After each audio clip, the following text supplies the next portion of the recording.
Bushcraft 101, page 112. Least 3 inches in diameter. Should be cut green, if at all possible. External framework not supporting total weight.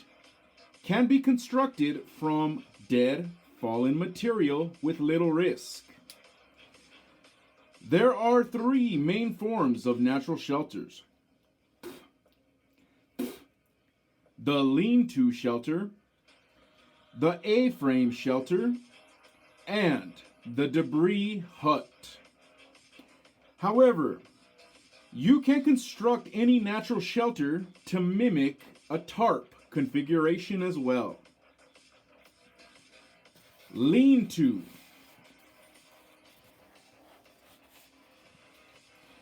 If the weather is fair and you can take advantage of the breeze, a lean-to style shelter is best.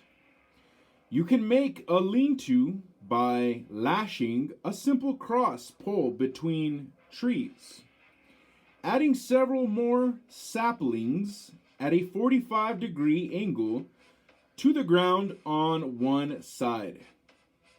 Then weave in horizontal vines or cuttings. Once this is accomplished, waterproof the lean-to by adding more cuttings from bottom to top, layering them always with the growth upside down. This will allow water to be channeled away from the shelter. If any cuttings are placed as they grow, water will collect the joints and run down into the shelter. Avoid branches that can catch water or rain and drip inside the shelter. Here's a picture of a lean-to shelter. It shows a tree with a branch where you hit one branch across. Here's your second tree. So that's your main support. And then in the opposite direction you put those ones. And then you put your earthy debris on to seal it up. Page 113. A-frame. For more inclement or stormy weather, add another side opposite to the first onto the lean-to shelter, creating an A-frame to deflect rain or wind from 2 sides. Again, leave no branches or supports from the inside sticking out, or the shelter will collect water. The colder the weather, the thicker the thatching must be. If you want it to have insulative value, it must be at least 3 inches thick with leaves and debris. Here is a picture of an A-frame shelter. Exactly like the lean-to, except you're going to add a second side on the opposite. And you use vines to tie the main sticks together.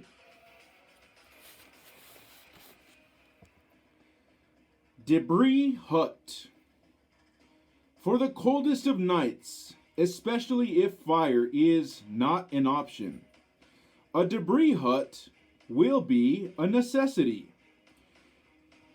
This is a simple modification of the A-frame with one end of the ridge pole on the ground, creating a closed triangle structure with a small opening. The key to these types of shelters is to remember that they only need to be large enough for you and nothing more. You must restrict space in order to maintain heat on the inside, as it will all come from your end of page.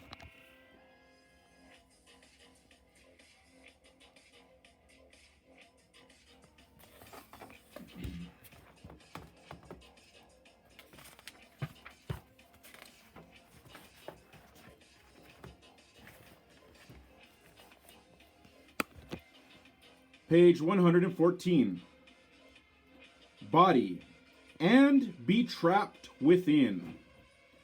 A bedding of leaves and debris on the ground of any shelter should be at least 4 inches thick when compressed to avoid the effects of conduction. Once inside, you can use your pack to close the hole through which you entered, like a trap door. In picture diagram A, this is the beginning of the debris hut shelter. It shows he found an old tree stump, and then he takes a big stick, branch or whatever, and leans it from the top of the stump to the end. He probably even put it in the ground. And then he places medium-sized sticks on each side. Boom. Kind of like a shoe, you know, like your foot goes inside a shoe. All the way to the ground. In diagram B, as you can see, he added the debris on top of that and made it like that. And this is where you're going to put your pack to close this end when you get in it. Page 115. Tips and tricks for smarter coverage. Number 1.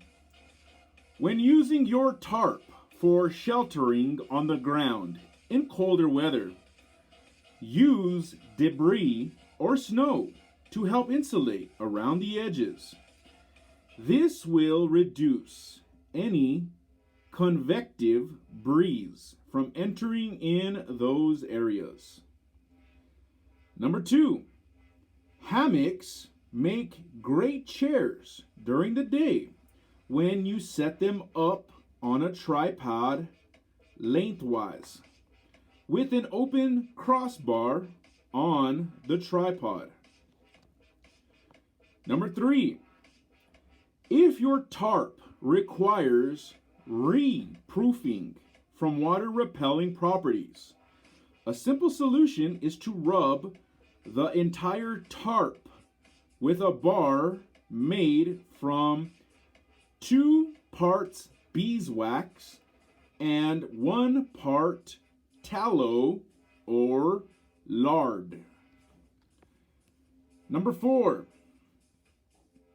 when using a browse bag as a mattress, if all available debris is wet, you can line the bag with a 55-gallon trash bag before stuffing to keep moisture from seeping through. Number 5, never sleep closer than 1 full step away from any fire to avoid bouncing embers. End of page.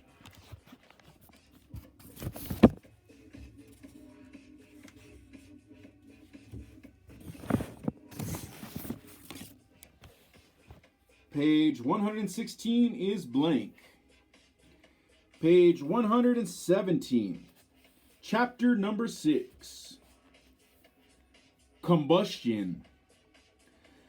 Possessing the means and knowledge to light fire at any moment is a prerequisite for living and surviving in the bush. Morse Kokanansky, 1987. That's a gay-ass name. From the beginning of time, man has needed fire, not only to warm his body, but to cook and preserve his food, to light the dark walls of his cave when recording his hunts, and to give him something to watch as he fell asleep at night. Fire has been used to ward off animals that might otherwise prey on unsuspecting humans while asleep, and to keep away bumps in the night, imagined or real. Today, our needs for fire are no less important. We need the heat from fire for warmth on a cold night. We use fire to cook and heat water, and we use it to make our drinking water safe for consumption. Since you know you need fire, you will need a combustion device as an element of your kit.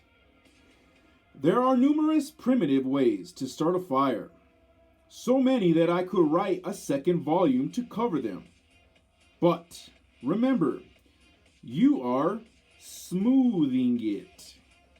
You can. End of page.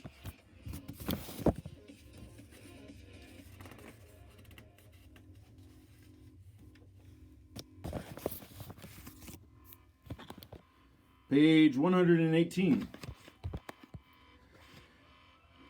Practice your skills and craft. But you need to be prepared as well.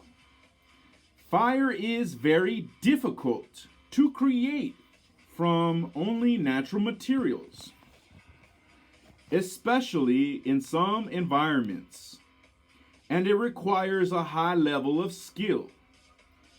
There are 3 reliable methods of ignition readily available today. Number 1, the lighter. Number 2, the ferrocerium rod. Ferrocerium rod. Number 3, the magnifying glass or sunglass. Lighters.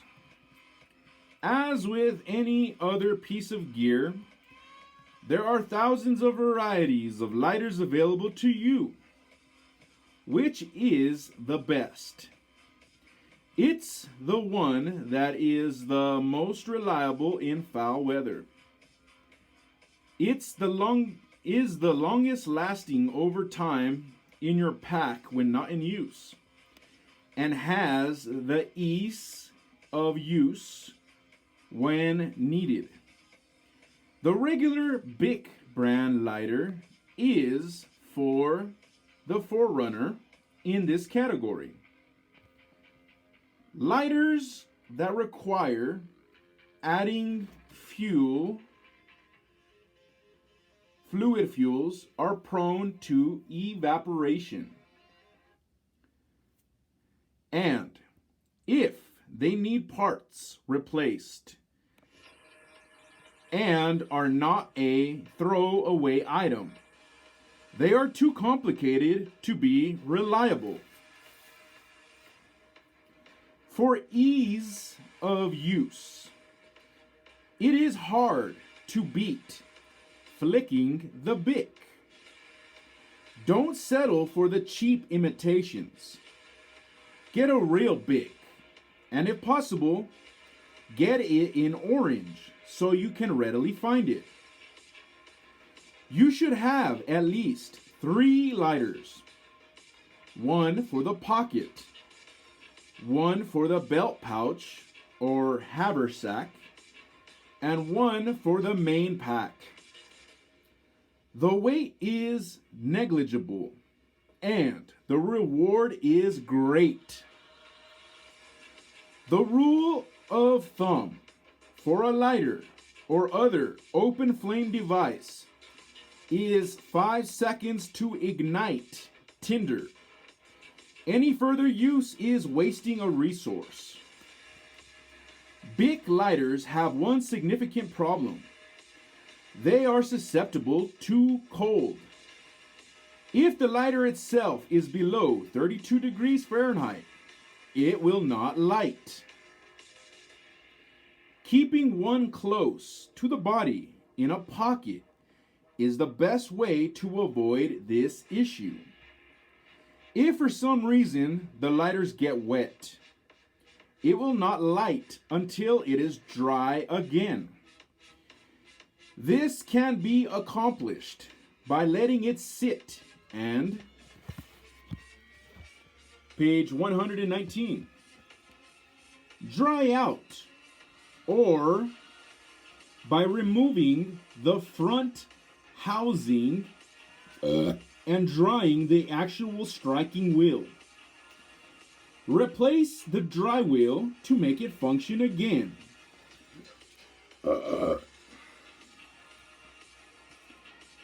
Ferrocerium rods. Ferrocerium rods, metal match, misc metal. These are all synonymous terms.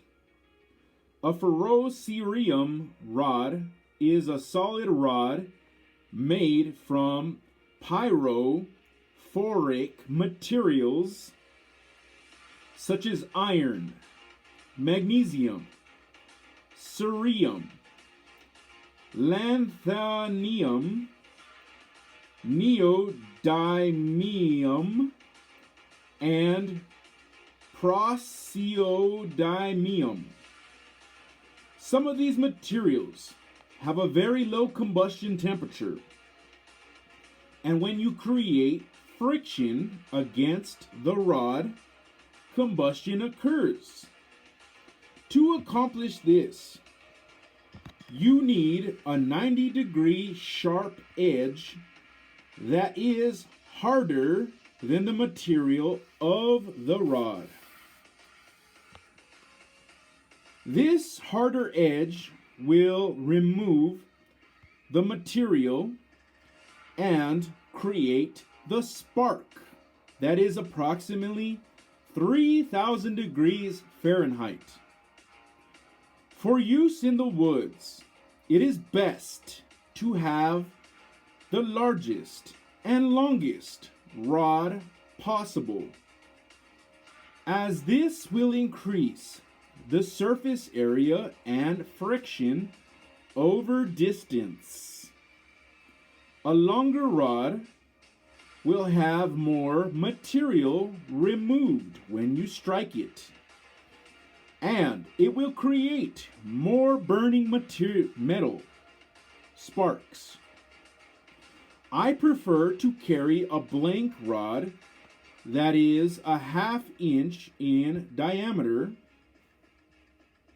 and 6 inches long, with the end wrapped in 1 inch of duct tape.